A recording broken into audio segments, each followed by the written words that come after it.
Welcome to the show, sports fans. This is the Treasure Valley Prepcast on IdahoSports.com.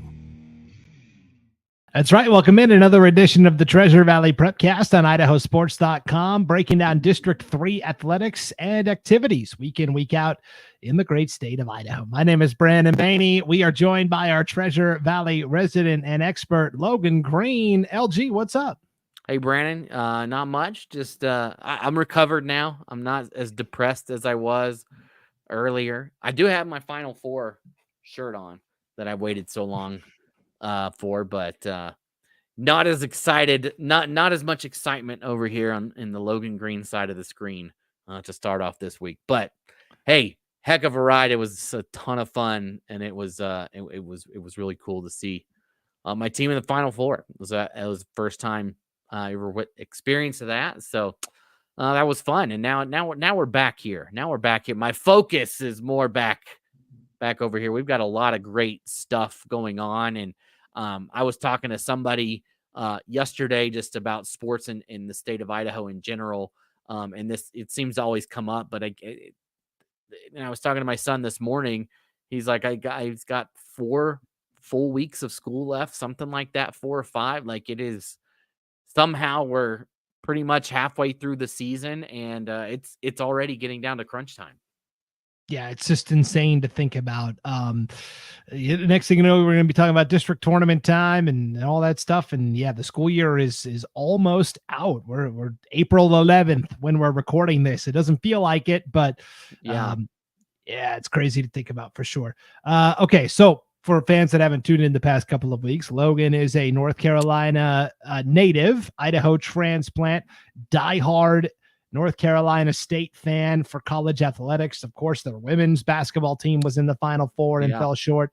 Their men's team went on an uber Cinderella run as an 11 seed, got all the way to the Final Four. They fell to Purdue. Let me ask you this real quick, and then we'll get into Treasure Valley sports. So I went through a similar thing a few years ago. I'm a UCLA fan. Right. And their men's basketball team went on a similar run as NC State. They were an 11 seed also, got all the way to the Final Four, lost to Gonzaga in overtime. Johnny Juzang had scored the tying basket with 2 seconds left, and then Jalen Suggs hits this half-court shot to win for Gonzaga. What would you prefer as a sports fan? The game that NC State had on Saturday where you had time to go, okay, we kind of got dominated a little bit, or would you rather have your heart ripped out? No, I would not want that. No, I do not want it ripped out like that. No. And because it's like I could see that we were struggling. And so it was very like depressing at the time because they're like, this sucks. This should be exciting. And it's just not going to happen. But it would be worse if it was, oh my gosh, we're going to go to the net. No, like that. I feel like that would be traumatizing. But here's the thing. I think we talked about this last time.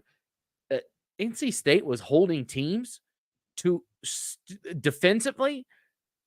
Teams weren't. Marquette was not shooting well. Duke was not shooting well. Texas Tech shot horribly, and I think the narrative was, oh, they're having a bad night there. But they did it again to Purdue. Purdue had a season low 63 points, and State didn't shoot so well either. But there's a common denominator here, and I think at some point it in my mind that had to be discussed that maybe the defense was the reason for the run, and that they actually stepped up, and it wasn't just everybody was having an off night, like that they actually did well and they actually held Purdue. So I took that away from it, right? That they really caused some problems, and if they could have just hit a couple more shots, they would have been a loss by 13. But a couple more shots fall here and there, maybe it's a different thing. But they really struggled to put the ball in the hoop, and losing your point guard doesn't help either. So, but definitely would rather have it that way than losing at the buzzer. I think I would not be recovered yet if that had happened. Yes. That run that UCLA went on, it was the exact opposite. UCLA kept shooting the ball incredibly well. And everyone's, it was a fluky shooting performance. You're not going to be able to sustain that. You're taking all these mid-range twos, the most inefficient shot there is. And they just kept doing it. And even in the Gonzaga game. So if it goes in, who cares how it goes in? Right. Yes, for sure. Hey, in the comments, Logan, your newfound friend from up north, great sports writer for the Bonner Yeah. County Daily Bee up there in Sandpoint, Max Oswald. Great run. Yeah, it was fun, and we had decided after it. I had made a decision. I would love to have gone, but I couldn't go Saturday and Monday to the Final Four. It's a little pricey, so I could do one. And honestly, tickets to the championship were cheaper than for Saturday because there's only one game. So I was like, all right, if they win on Saturday, then I'll go on. I would rather, it would suck, right? To go down on Saturday and they win, you got to come home. I don't get to stay for the big one.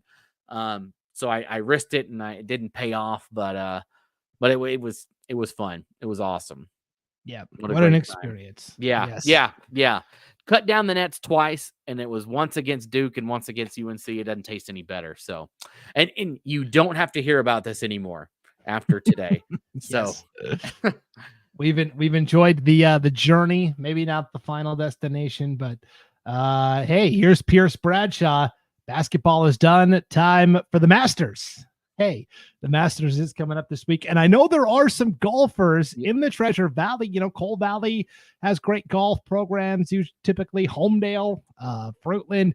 Yeah. We want those golf results. All right. We talked about this on the East Idaho Prepcast last week, Logan, where golf results are hard to get because they basically have the score sheets that are taped to the wall. And if you don't take a picture of that, you got gone. You 5 minutes and then it's ripped off the wall and thrown away. So golf coaches or ADs, if you're out there, we want those golf results. You can send them to Brandon at IdahoSports.com or Logan at IdahoSports.com because we're kind of in the dark on the golf scene.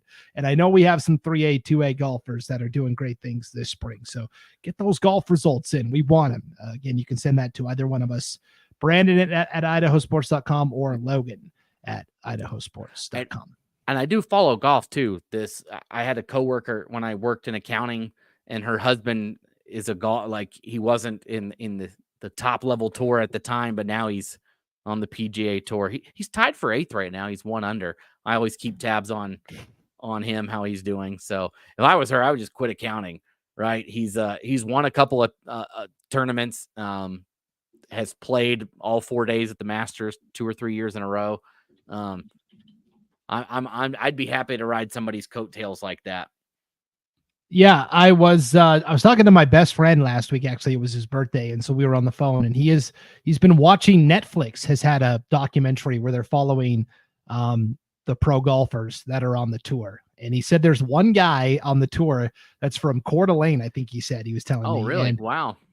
He said the Coeur d'Alene guy's just kind of like, well, somebody's got to finish 87th at this tournament. It might as well be me. And he just kind of leans into that. He's not really shooting for the top of the leaderboard. He's just happy to be there. Hey, yeah, just happy to be there and get my check for playing golf. It could be a lot worse.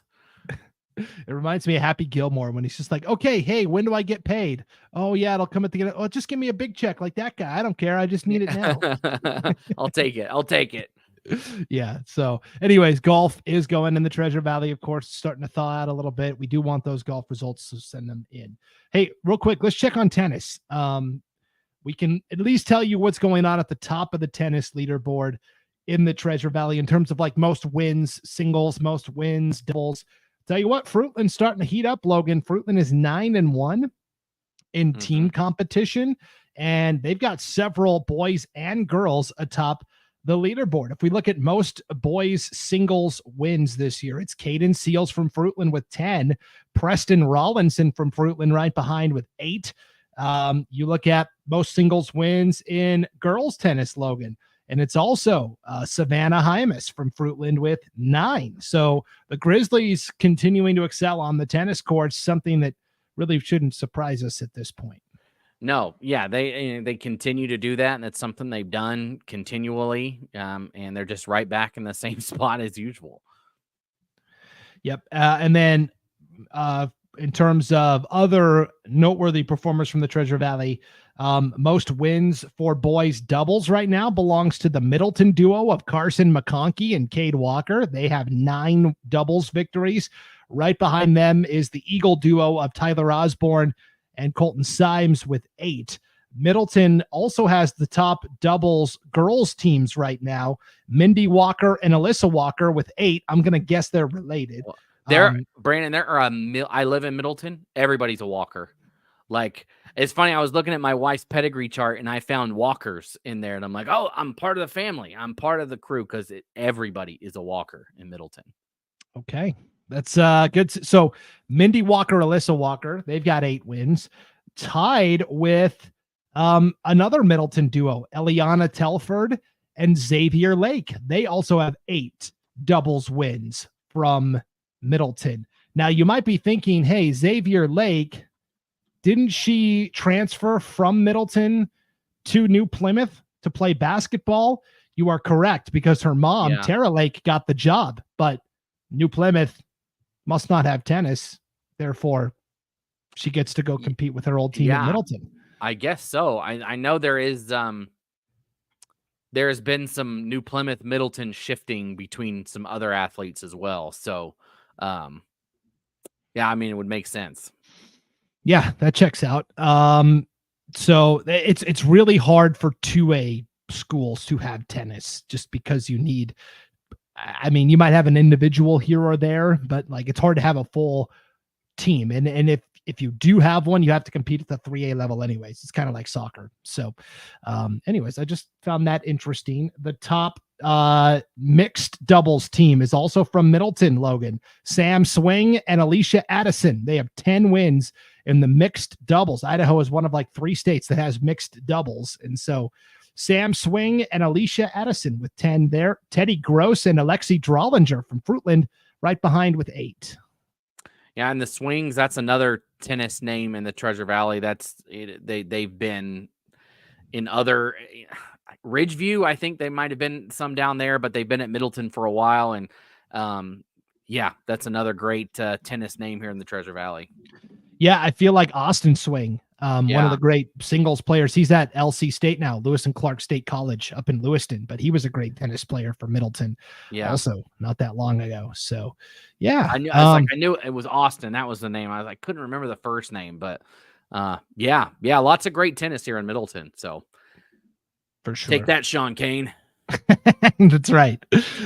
Sean Kane is our East Idaho Prepcaster, also the head tennis coach at Century High School over in Pocatello. Track and field, Logan, the big storyline, and Marlo Herford chronicled this exceptionally well in the Bell Lap. That is her weekly track and field notebook that we have every Tuesday. We've determined that during the spring, Tuesdays are for track and field on IdahoSports.com. And this week's Bell Lap was all about the contingent of Idaho athletes that went to compete at the Arcadia Invitational in California. It's kind of like the unofficial season opener, if you will, for national track and field. It's a high school and college event. College teams are there. High school teams come down and compete. And there were a lot of Boise High athletes there.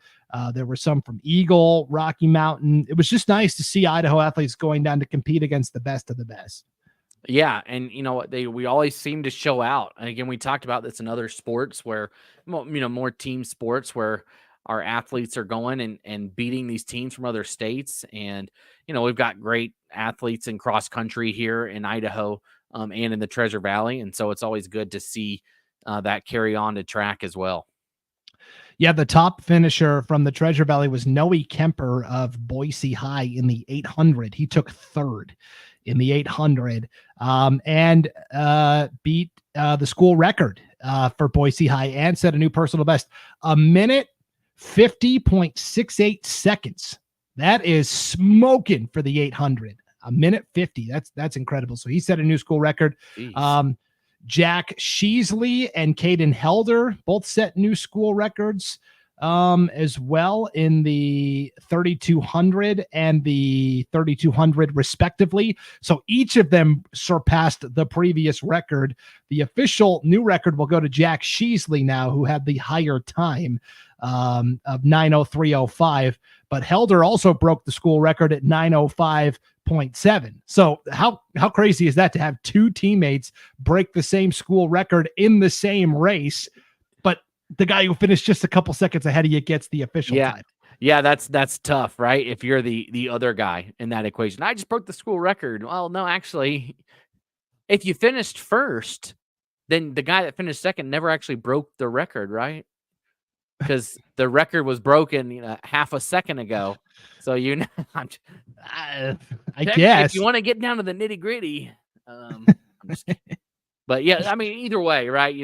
We all know what we're trying to say here. That is awesome, right? To be able to knock it out. And when do you ever see that, right? Where it's the same, same teammates knocking out the same record in the same, like you said, the same race. That doesn't happen often or ever.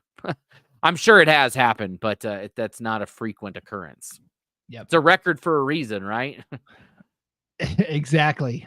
So congratulations to all of if you want to read about all the Idaho athletes that went down to the Arcadia invite, you can read the Bell Lap. It's right at the top of the homepage on IdahoSports.com. Kai Twaddle Dunham from Centennial got a shout out in this week's Bell Lap too.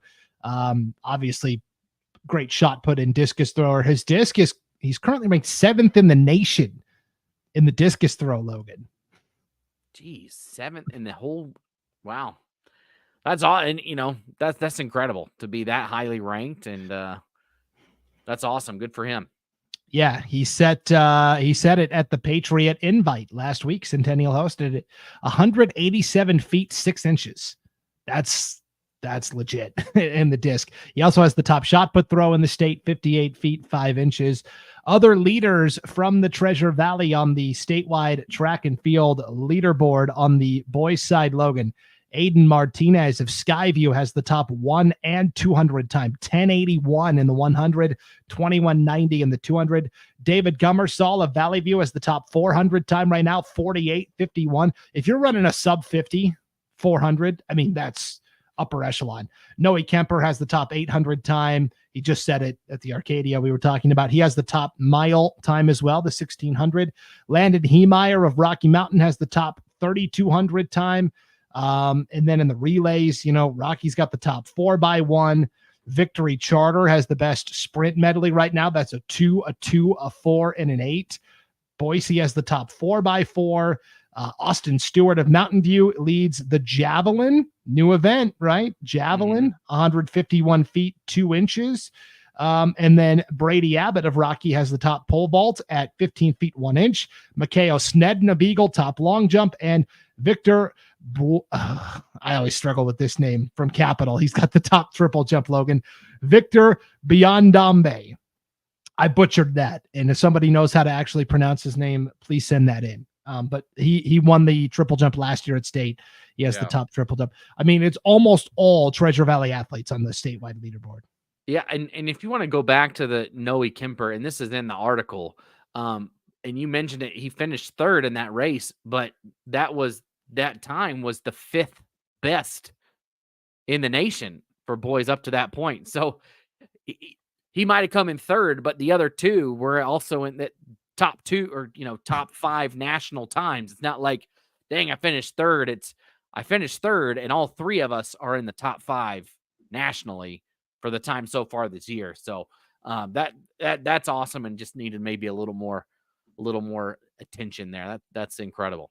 Yeah, for sure. I'm glad you added that context for sure. Women's leaderboard, girls leaderboard here, Logan. Quincy Keller of Mountain View, top 200 time. Sophia Clark of Boise has the top 400 and the top 800 time. She is a University of Montana commit for track and field. Great choice. Go Grizz, Sophia Clark. Can't wait for her to don the maroon and silver of my hometown team. So unfortunate. Montana Grizz. I'm just kidding. No, that's awesome. Yeah, that's awesome for sure. Ruby Immels, freshman from Timberline, has the top mile time right now, the top 1600 time. She set that 2 weeks ago, or excuse me, back in March at the Arcadia Distance Challenge. We have Grace Lanphier of Boise leading the 300-meter hurdles right now. Capital has the top 4x1. Skyview has the top 4x2 relay. Boise has the top 4x4 relay. And then when we look at the field events, Adrian Russell of Boise has the top javelin throw so far, 153 feet 4 inches.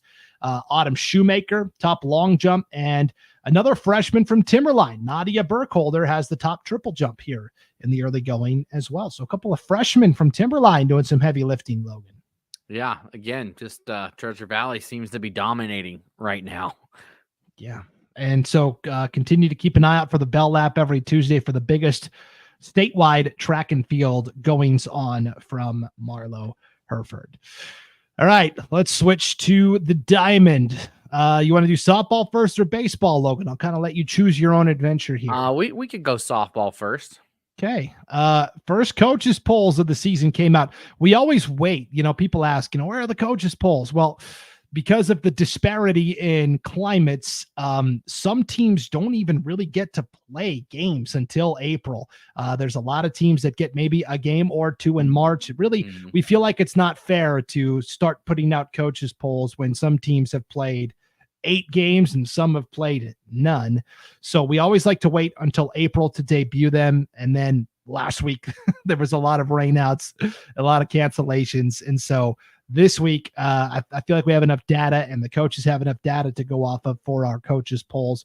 But on the softball side, Logan, let's just start at 5A and we can kind of work our way down. We're going to do a deep dive and we'll stop down for that when we get to it. But for 5A, Logan, the Treasure Valley has 4 of the top 5 slots.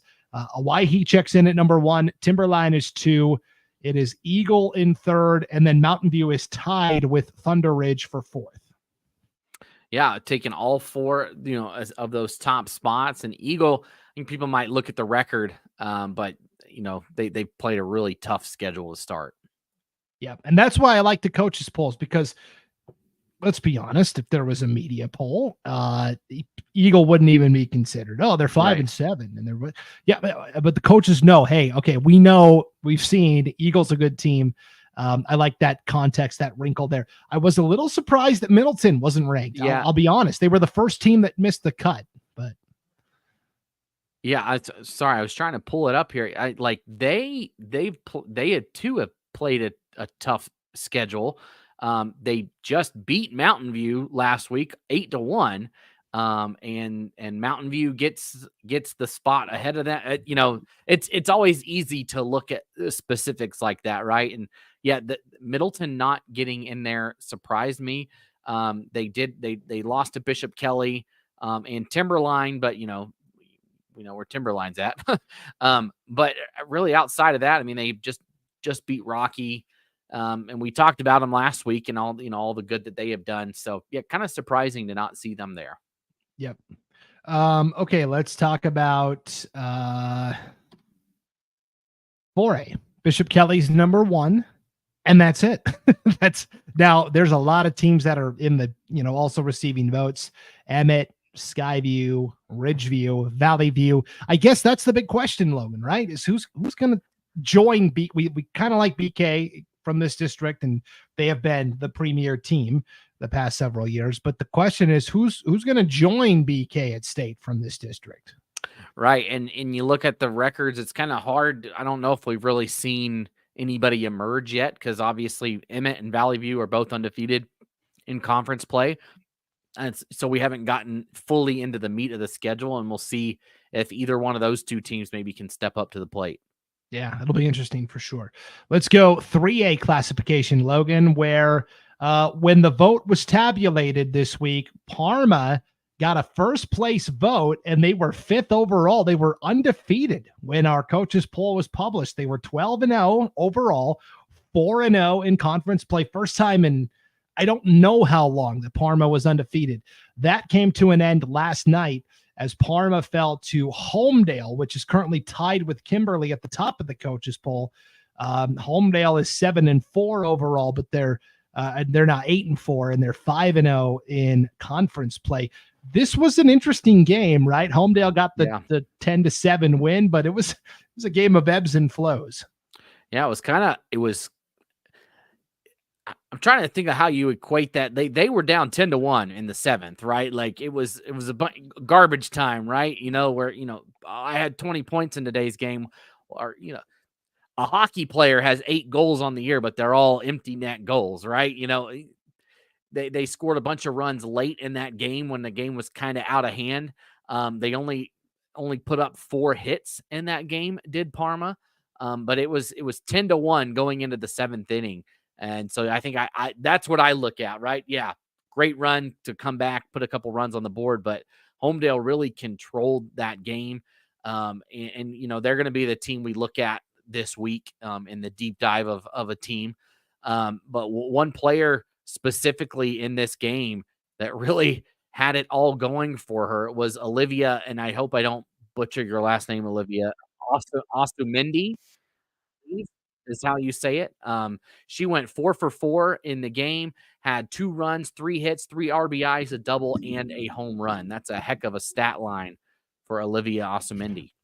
And that's just a larger microcosm of her season to date. So yes, we try to do one softball, one baseball deep dive every week here on the Treasure Valley Prepcast. This week, we're all about the Homedale Lady Trojans.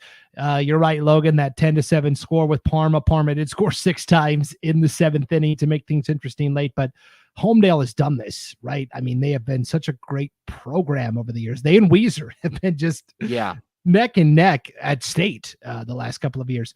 Olivia Ostumendi, Logan, so far on the season, 12 games under her belt, 45 plate appearances, a 676 batting average. That is astronomical. That means she's getting on base. She's getting a base hit like 2 out of every 3 at bats.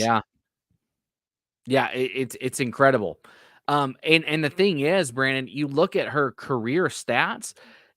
She's been doing this since she was a freshman, right? Since her freshman year, she has been on a tear throughout her career.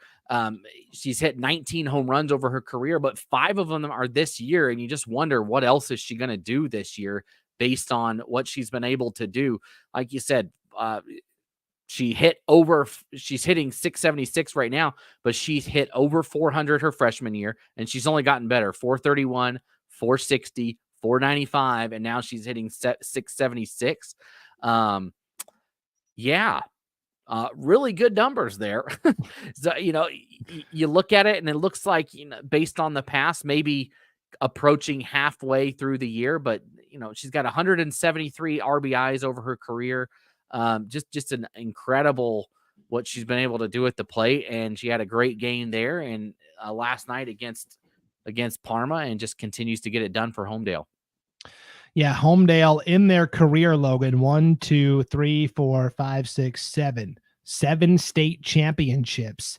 The most recent was in 2022. They've also won back in 2018 and then 15, 16, 13 also. So they've been in the mix every year.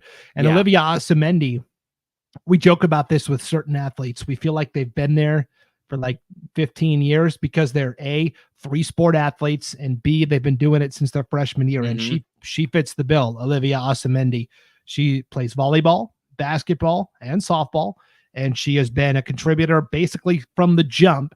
And it's been incredible to watch her. It's coming to an end, but Logan, you're going to have a chance to watch her play as she is going to play softball for the College of Idaho. So, all right. Yeah. So just staying home, playing in Caldwell. So doesn't have to make a long trip there. So that'll be awesome to see her playing for the Yotes. Just an incredible career and season that's going right along with it. Yes. Ostumendi leads the team with 5 home runs, 19 RBIs, but it's not a one-woman show, obviously. You need a team. So who else are we looking at from this Homedale team?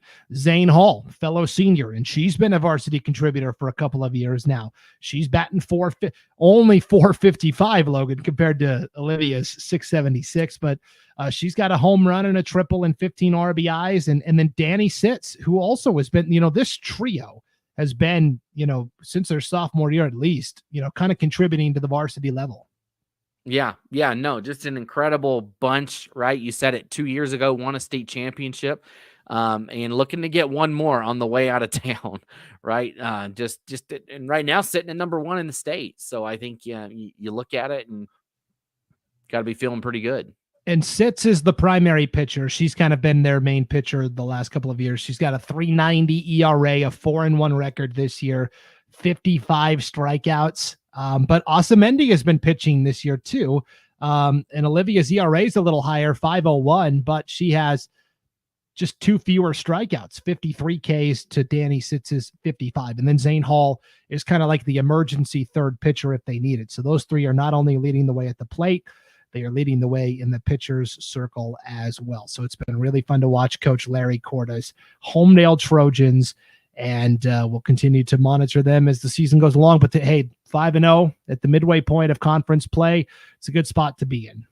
Yeah, and you got to like where you're sitting if you're Homedale right now. Yep. They get the rematch with Parma at the very end of the season, April 29th. That's actually not that far away, so that's depressing to think about. But that's when they will play Parma in the rematch. And meanwhile, they've got they beat Weiser in a slugfest, 17-13 last week in Weiser. They'll get Weiser on the 22nd. Those are kind of the 2 games I'm keeping an eye on there. Let's continue real quick just to wrap up the 2A coaches poll for softball. Logan, Coal Valley Christian, number 2 in the poll right now. Nampa Christian 4th. New Plymouth tied for 5th. New Plymouth has kind of been the team the last couple of years, but Coal Valley Christian is kind of, I feel like they're kind of like Bishop Kelly, right? Where every sport, it seems like they're competing. And so they're going to move up to 3A next year, or what will be the new 4A. And I'm sure everyone else in the WIC is like, yeah, we're good with that. Yeah, and it's fun to see how they've done it too. Like they didn't just come in and instantly, it seems like it's just been building, right? That they've built it up. That it wasn't like they brought in, that's always the knock that private schools get, right? And, they recruited everybody in, but they are building these programs. These kids have played together for a long time, at least from my perspective. I know everybody's got their own dog in every fight. Okay. But it just seems like they've slowly been kind of building themselves up in multiple sports. And it'll be fun to see them compete against some of these, what are now 3A teams in the future. Yeah. We talked about this a couple of weeks ago, and I had mentioned that, hey, they're private schools. They are allowed to go recruit student athletes if they want to. And that's totally, they're just using the rules, right? That's totally fine. And then I relayed a story of how I was recruited in high school in Montana by the Catholic school in Missoula. And so somehow that got twisted around that I was accusing Coal Valley Christian of bringing in these players and student athletes. And I didn't say any school specifically in the Treasure Valley is doing this. I just said in general, and based upon my personal experience, it's something that does happen. So anyways, somebody took umbrage with what I had stated there about Coal. Hey, I'm not saying Coal Valley's doing that. I'm just saying that private schools can do that. And by the way, I was recruited when I was in high school. So that's all I was saying. But it just seemed like it just doesn't, I don't think that's the major factor in these teams' success. I know that people want to say that, but I think they've got great coaches, they've got great administration, they've got great kids, they've just got everything is good right now at Coal Valley Christian and all the other schools in the area. But right now they've just there's public schools that have these great programs, right? Not just that team is good, but the entire school base just seems to be good at everything. And that seems to be what's going on right now there. And that's a culture thing. That's not just hey, we handpicked a couple kids, right? That's, it is expected that you're going to win. And that's kind of what I feel like in my point of view that we're seeing from them right now, that they want to be here and that it's contagious, right? It bleeds down to the people below you. That, hey, when I'm in 7th grade, when I'm in 9th grade, I want to be better. I want to win a state championship. I want to play at the Idaho Center, right? Whatever it is. And it seems like that we're seeing that from them right now. Yeah, winning is contagious, Logan. That is for sure.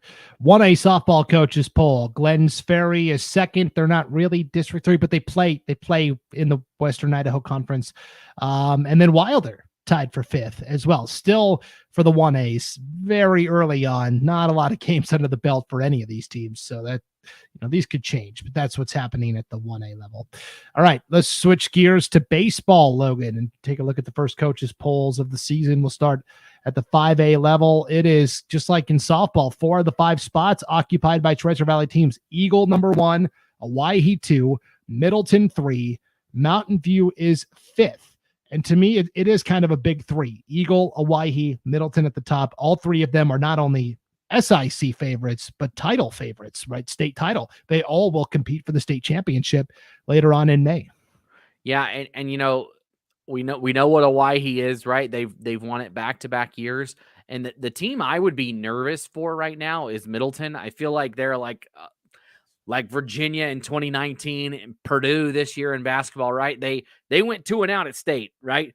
They lost to the 16 seed. I'm not saying they lost to a 16 seed, but they won the SIC over Owyhee. They were a dominant team last year and then went 2-0. I feel like a lot of teams, if that happened, Owyhee in basketball 2 years ago, Lucas said this to me, and he's like, he thought that Owyhee won the state championship the day that they lost in the first round. That was the day they won next year's championship. I'm not saying that's going to happen with Middleton, but a team that had a really sour taste in their mouth. It's just a dangerous team to keep an eye on as we go along. They beat Rocky last week, or on Tuesday 9-2. They beat Mountain View 2-1. They took care of Bishop Kelly. They just seem to be a team on a roll. And we'll see what happens. We haven't seen them play Eagle. We haven't them play Owyhee yet. Those games will come in a couple of weeks, right? Next 2 weeks from now, on the 23rd, Eagle and Middleton will play, and then Middleton and Owyhee actually have a double header scheduled that Saturday. So that should be an interesting week of baseball to watch here in the Treasure Valley. Yeah, that'll be a lot of fun for sure. Okay, 4A coaches poll. Skyview checks in as the number 1 team. They are 4-0 in conference play. Now, one of those was a forfeited win by Bishop Kelly. Bishop Kelly went through a weird stretch where they had forfeited a game to Skyview, and they had forfeited a game to, I think it was Valley View. They're back playing and competing. They beat Columbia earlier this week. Columbia is 3rd. Bishop Kelly is 4. I think next week's poll might see some changes. Columbia, I just haven't seen it this year. They just lost to Caldwell last night, Logan. So, I mean, just more head scratching from the Cats. And then, Bishop Kelly, now that they're back playing, and again, I don't know what happened with those forfeitures or anything like that, but I think BK is always lurking also. Yeah. And BK did beat Columbia. They did beat Ridgeview. But like you said, Columbia kind of, maybe in a little bit of a spiral right now, right? Like they lost to, like you mentioned, Caldwell, Bishop Kelly, Pocatello. And we just mentioned, I think last week, Pocatello is a really good team, right? Not like any shame in losing to Pocatello, so nothing there. But all of a sudden you look at yourself in the mirror and you're 1-4 in conference play. And that's a big hole. There's a lot of teams with only 1 win, though. Emmett, Ridgeview, Caldwell, and Columbia all with just 1 win. So, 1 win will bump you up in the standings pretty easily. But you've lost to some teams there that only, that their 1 win in conference is against you. And that's always a tough thing to look at. So we'll have to keep an eye on that and on the poll as the year goes along. Yeah, and you really want to finish in one of those top 2 spots, especially in the 4A SIC, because that means you get a bye. And that means that's 1 less pitcher you have to use potentially to get to state. So that's always key. So we'll see how that continues to shake out. 3A coaches poll, Logan. We'll stop down on 3A just for a little bit. We're not going to do our deep dive at 3A, but Homedale is the number 1 team in the first poll, and Fruitland checks in at number 5. I'd say that checks out. And really, Logan, I look at this top 5 statewide: Homedale, Kimberly, Marsh Valley, Sugar Salem, Fruitland. If you told me that, hey, any of those 5 could win the 3A state championship, I'm not sure I would disagree with you. It's kind of like in basketball. I think it's really diverse and balanced this year. Yeah, and you look at those teams, all of them at state last year, and then you look at the others receiving votes as well. Payette was at state last year, as well as Timberlake. It's a lot of the same old faces, right? In baseball, and it is so.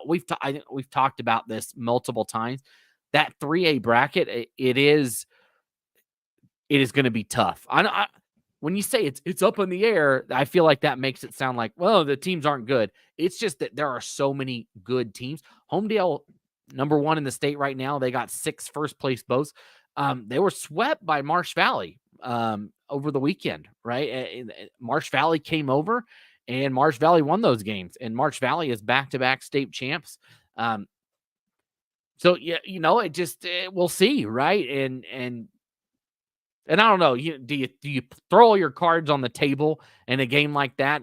I don't know. I don't know if you do that or not. I'm not sure how what the game plan going in was. But you look at it, if you're Marsh Valley on the other hand, you look at the rankings and maybe say, well, maybe we should be number 1 since we just swept Homedale. So I shouldn't be on their side since they're from Eastern Idaho, but so I'll take the Homedale side that they put it together, the better body of work over the season to earn that number 1 spot right now. Yeah, here's what I will say. We talked about this last week. Marsh Valley was going to come over and play Weiser twice on Friday, and then Homedale twice on Saturday. The Friday games got rained out because the weather kind of stunk last week. And it was terrible. Yeah, they only were able to play the 2 games Saturday. So in theory, you go, okay, then Marsh Valley didn't have to use any pitchers necessarily for the Weiser games. Could they save their best pitchers for the Homedale games? Marsh Valley doesn't put their stats on Max Preps or Game Changer or anything like that. So it's hard to tell without being there who they threw and who their top guys are. I know Tough Solomon is probably their top pitcher. He threw almost a no-hitter, or I think he did throw a no-hitter earlier this year. But for Homedale, you look at it on their side, and in those 2 games to Marsh Valley, we know who their unquestioned ace is, right? Dylan Fine, and we're going to talk more about him, coming up. He pitched in the did he pitch in the second game? I'm trying to check here. He didn't pitch in either one of those games. So Peyton Fine pitched in that first game. So really hard to tell. And honestly, for Homedale, I'm kind of okay with it. I kind of like the idea of Marsh Valley not being able to see Dylan Fine pitch before state. See, that's what when I said that earlier, like did they put all their cards on the table? I don't know. And you look at the top 4 right now in the state, that's the semifinals from last year. And state is going to be a big deal for these teams. I think you are going to need 2 legit starters at state in the 3A tournament. You're not going to be able to throw somebody out there on day 2. You're going to need an ace on day 2 to get to day 3. You're going to need somebody. You can't save them for day 3. So, critical to win big games, right? And get the seeding that you want, right? And that you want one of those top 4 spots so that you're not playing them earlier in the week, right? And so it's going to be real interesting, especially what if a seed comes back, right? And it puts one of these 4 as a 5 or something like that. And so, or a 6 or something weird happens. And one of those 4 is playing them in the first round.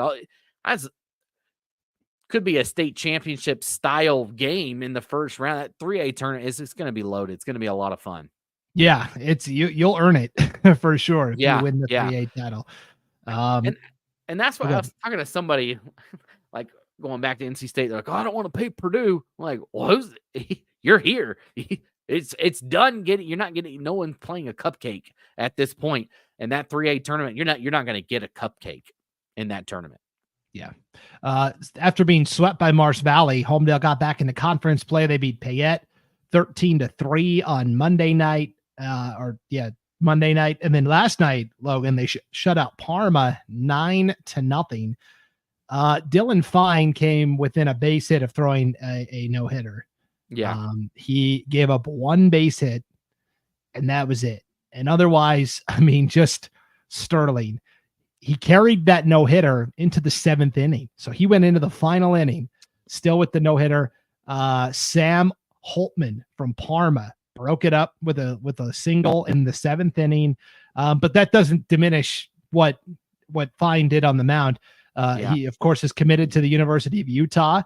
They will now be in the Big 12, which is a step up in baseball competition, I think. The Pac-12 was okay in baseball.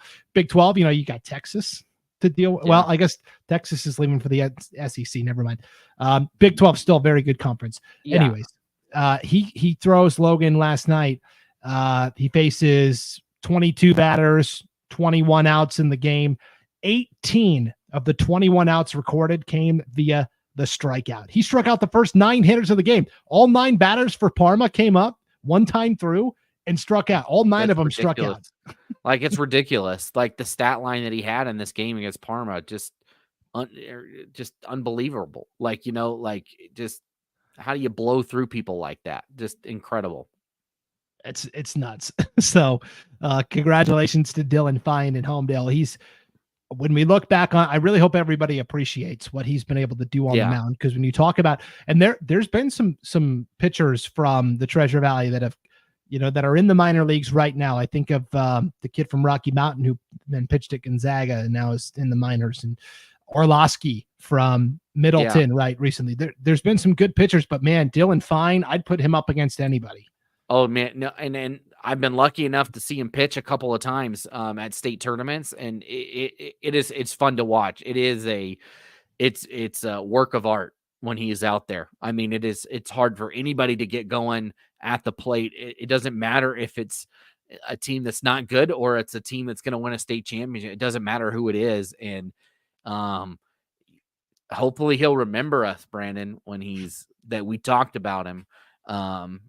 When he's big and famous, and because I mean that kid he's gonna do something with that arm. Like it just seems like it's inevitable of when he continues to keep doing that. I think I saw he was throwing his fastball last night was between 88 and 92 as they went, just phenomenal. And to put that in perspective, I mean, there are pitchers in the major leagues that are throwing 88 to 92, like with their fastball. So it's really impressive to see. And you just think about, those kids going up to face him like, oh, why am I seeing a major league pitch in front of me right now? Just no wonder he's just been able to blow through, 9 straight strikeouts. I just give me the 3 strikes right now. Like, no way. Yeah. Good luck. That's for sure. So yeah, keep it up, Homedale. Let's skip the 2A poll for a second. 1A poll, Logan. Glens Ferry is 3rd. Idaho City is 4th. Big question at 1A baseball is going to be, can somebody break through and actually beat somebody from the north? There's only the 2 districts, District 2 from the north, District 3 down in the Treasure Valley. They'll each get 4 teams to state, basically. And last year, really the past several years, it's just been a sweep for the teams from the north. And so that will continue to be the storyline there. Can somebody, Glens Ferry, Idaho City, Lighthouse Christian maybe is in that league now. Can one of these teams break through and get a win at state? And then 2A poll, Logan. Coal Valley Christian is 1. Nampa Christian is 2. Interesting, right? Because the Trojans are the team that's actually undefeated, and they got the win over Coal Valley Christian. Yeah, I would definitely wear that as a little chip on my shoulder in that situation, right? Where you've beaten the team, you're undefeated in conference play, and you say, well, what's going on here? Yeah, I mean, and Nampa Christian has been probably the standard program in 2A over the last few years. They didn't win it last year, but they have been dominant over the last 10 years or so in baseball, and they've just been rolling through. They beat Fruitland 4-0, who we just got done mentioning was in the top 5 in the 3A polls, right? They've beaten Parma a couple times. They beat Weiser, Payette. They've rolled through the 3A schedule that was in front of them, and now are getting into their 2A teams. Knocked off Marsing earlier this week, and then last night knocking off Coal Valley Christian. So you look at that right now, and you say Nampa Christian is really the team that looks to me is prepared, right? They prepared themselves early going up against a bunch of 3A teams. Fruitland and Payette, right? Payette was one of those teams receiving votes as well in the coaches poll at 3A, and Fruitland. So they just took out earlier in the year two of the best, top 6-7 teams in the 3A. Which we just mentioned was very tough. And then they've been able to take care of business against their own competition. And they'll get started in this Glens Ferry Woodbat tournament this week. So it should be fun to see them play maybe some teams that they wouldn't usually play during the regular season. So that'll be a curious one to watch for Nampa Christian. Yeah, Nampa Christian and Logan, I guess the mea culpa. They only beat Coal Valley Christian last night, right? The poll came out. Yeah, that is true. Before they played. They did get the 3-1 win there. They beat Marcine 7-4. They beat Melba in extras in the 8th inning, 5-4. So I'd argue their 2A schedule's been more rigorous than the 3A schedule that they played early on this year. We know what good of a league it is. They've already won a game at the Glens Ferry Woodbat tournament. That's happening in real time as we're recording this, Logan. They have already beaten Wendell this morning 3-0. They're going to play Lighthouse Christian. That's kind of a good 1A program. So I don't know. It'll be interesting to see how long they can keep it going. We kept saying this last year. I kept waiting for the other shoe to drop and the other shoe to drop. And well, boy, they lost, their legendary coach, Mark Harris, and Jake Allen's done a great job coaching these guys up. And I said, there's no way they can continue this. And they went out and made me look dumb and won the state championship again last year. And I'm just going to sit back and enjoy it. It's been really fun to watch these guys. Oh, did I misspeak? They won it last year? Or they won it last year. Oh, it was Malad. Oh, you know what? Yeah, let me double check. Yeah. They played Malad, though, right? It was like maybe that's what it was.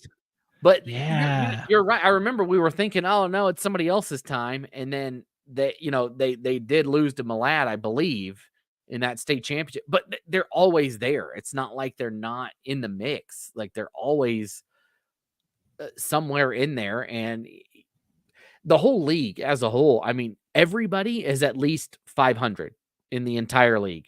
Nampa Christian's 9-0, Coal Valley's 11-3-1, Marsing is 6-5, North Star is 8-4, New Plymouth is 6-6-1, and Melba is 5-3. So nobody has a losing record in the league right now. I mean, it's a tough league. Like you said, maybe the 2A games they played are tougher than their 3A opponents because it's a tough league to get through. And I mean, Marsing made it to the state semifinals last year. They fell by 1 to Malad, and then Malad went and won it. So, the whole league is very strong. Yeah, that Final Four last year at the 2A tournament was kind of nuts, right? Where Malad beat Marsing by a run, and then it took extra innings for Nampa Christian to beat Orofino, the home team, 2-1 in the 8th. And then the championship was really close, 4-3. Nampa Christian lost by a run. You are correct, sir. But the fact that they're able to continually climb that mountain, pretty impressive.